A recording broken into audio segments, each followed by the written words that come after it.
Bonjour, Stéphanie Freitag, ta coach en joie de vivre. Je suis très heureuse de te retrouver dans cette vidéo où je vais te parler des doutes. Oui. Alors, c'est un peu la même chose que la peur, sauf que c'est après.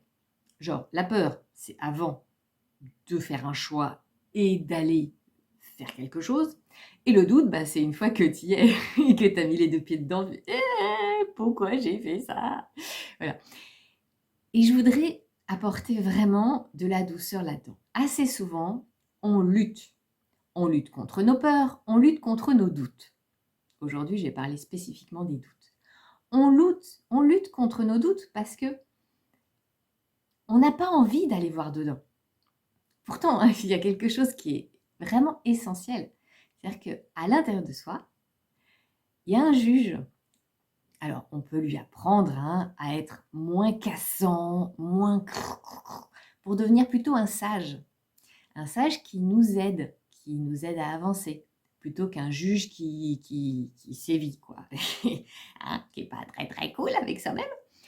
Mais clairement, lui, il voit bien qu'il y a quelque chose là qui n'est pas stable. S'il y a doute, c'est qu'à l'intérieur de soi, ce qu'on est en train de faire, peut-être qu'on n'est pas complètement préparé pour vivre ça. Et peut-être qu'il y a des endroits où ce serait bien qu'on se développe. Le doute, il est là pour nous mettre un petit peu de recul. Ok, attends, dézoome un peu la situation là, c'est bien, t'es parti, tu cours, super, génial. Mais tu peux mettre des chaussures en fait, tu auras moins mal aux pieds, tu courras plus vite. Je te donne un exemple, dans la vie, vrai, c'est pas ça qui se passe. En gros, un autre exemple. Je me retrouve sur scène à faire des conférences et d'un seul coup, il y a un doute qui déboule. Ma grande, c'est bien, t'as fait une conférence de 20 minutes, maintenant il faut que tu tiennes 1 heure. Tu te souviens que tu es dyslexique et que régulièrement, il y a un mot qui sort à la place d'un autre? Quand tu es trop stressé, tu sais, à contrôler, il faut que je dise ça. Ouais, ouais. Donc là, il y a doute qui vient. Et dis donc, coucou. En fait, je crois que ce que tu es en train de faire, tu n'es pas complètement prête. Ça ne veut pas dire arrête. Non, ça veut dire là, il va falloir que tu fasses quelque chose. Peut-être que tu dois changer la méthode. Peut-être que tu dois faire les choses autrement. Peut-être que tu dois développer de nouvelles capacités. Il y a plein de façons de faire. Mais clairement, là, aujourd'hui, si tu pars comme ça, t'es mal barré. T'as un souci. Alors, l'objectif du doute, c'est pas qu'on reste dedans, à marasser, à dire machin. Oui, c'est vrai, j'y arriverai jamais parce que je suis dyslexique, alors je ne peux pas. Non, en fait, juste tu trouves une autre solution, en fait. Tu te développes, tu restes pas coincé là-dedans.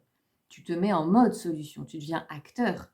Oui, effectivement, là, il y a un truc qui potentiellement pourrait poser problème. Que je commence à raconter des trucs que je voulais pas raconter parce que ma bouche dit autre chose que ce que ma tête lui a demandé, ce qui arrive de temps en temps. Ce serait bien que je trouve un moyen pour en jouer, pour en faire mon allié. Voilà, ça fait partie de qui je suis en fait. Et quelque part, c'est presque attachant. C'est un peu rigolo. Bon, il y en a qui vont pas aimer, mais je m'en fous en fait. C'est là, ils ne regarderont pas, puis c'est tout, voilà. Mais ceux qui apprécieront, peut-être qu'ils vont aussi se dire, ah bah ouais, moi aussi j'ai des endroits où je suis pas très bien, quoi. Mais c'est cool en fait de pouvoir dire, bah ouais, c'est comme ça, c'est tout, c'est pas grave. Voilà. Donc le doute, il est hyper important parce qu'il nous met le doigt sur un endroit où on a intérêt à aller regarder. Parce que lui, il sent bien qu'il y a un truc qui va pas bien à cet endroit-là et qu'il faut qu'on fasse quelque chose. Donc c'est vraiment important d'aller regarder nos doutes avec plein d'amour et de douceur. Le but, c'est pas de se faire une montagne d'un truc. Non, c'est ok, là concrètement, il y a ça qui va pas. Comment je fais? Et puis après, on trouve les solutions. Et puis si c'est pas les bonnes, on réajuste. Puis on réajuste jusqu'à trouver les bonnes. Pas de problème ça. Donc dans la vie, c'est souvent comme ça. C'est le doute qui vient pour nous montrer les endroits où, voilà, il y a un problème. Un autre exemple. J'ai une de mes clientes qui me dit: «Oh là là, j'ai fait un enfant, mais pourquoi? Pourquoi en fait?» Là. Donc elle a des doutes. Alors déjà, plutôt qu'avoir ce gros pataquès qui prend tout l'espace, on tire le fil et on va la regarder exactement de quoi que ça cause. Parce que bon, au début, on arrive avec notre gros pataquès: «Ah, j'ai des doutes!» Non, en fait, c'est juste un fil. C'est OK, c'est quoi ton problème en fait exactement là-dedans? Il y a quoi le problème? Et donc on a été décortiquer en fait. Et elle a regardé que, bah oui, il y a un endroit en elle qui est pas confortable. Où elle se sent pas, prête.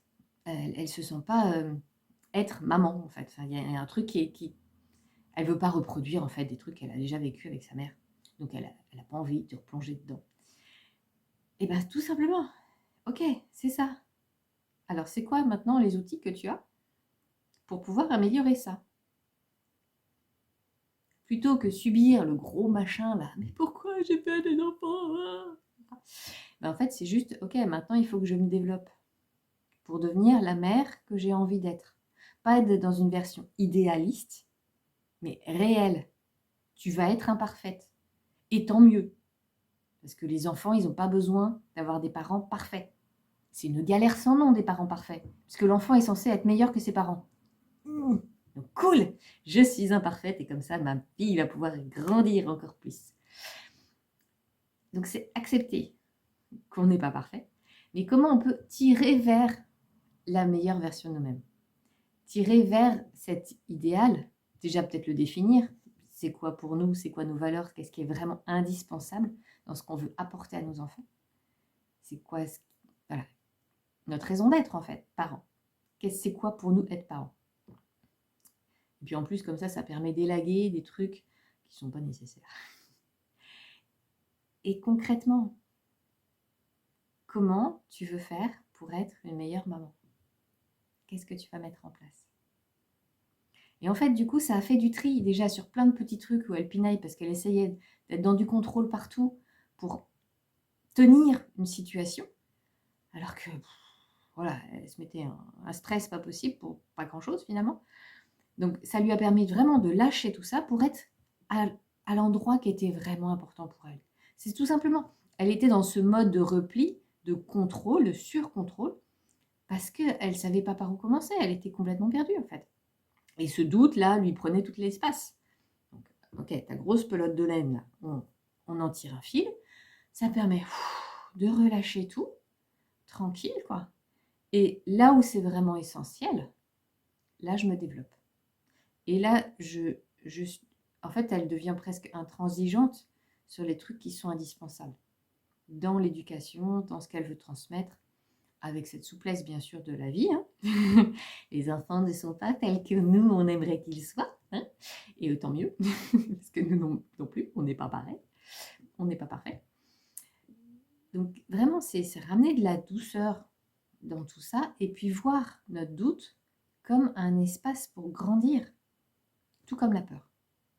Ce sont des espaces pour grandir, pour se développer. Et on en a besoin. Et c'est chouette qu'ils soient là. Parce que s'ils n'étaient pas là, on foncerait tête baissée dans un mur, quoi. Et c'est un peu nos garde-fous qui nous permettent de dire, oh, bah là, ouais, tu fais ça, c'est bien, mais développe ça, parce que sinon, ça va pas bien se passer. Hein. Donc c'est chouette. Enfin, franchement, moi, je suis juste admirative du fonctionnement de l'être humain. Je trouve ça tellement génial d'observer que tout ce qui est là a une raison d'être. Et du coup, on n'est plus à subir les choses, mais à avancer avec. Ce sont nos alliés pour avancer, pour grandir. Je trouve ça génial. On est hyper bien outillés, c'est juste qu'on ne nous a pas donné le mode d'emploi. C'est comme si, je sais pas, on était devant un meuble Ikea et qu'on n'avait pas le mode d'emploi. Et c'est en kit. Bah oui, il est super ce buffet, sauf que là, pour le moment, c'est des planches, quoi. Hein. Voilà. Et ben, avec le bon mode d'emploi, c'est quand même hyper plus puissant pour avancer. Je t'ai donné de la valeur, n'hésite pas à redonner de la valeur en partageant cette vidéo. Tu peux me retrouver sur les réseaux sociaux, sur ma chaîne YouTube. Je te dis à très bientôt. Ciao!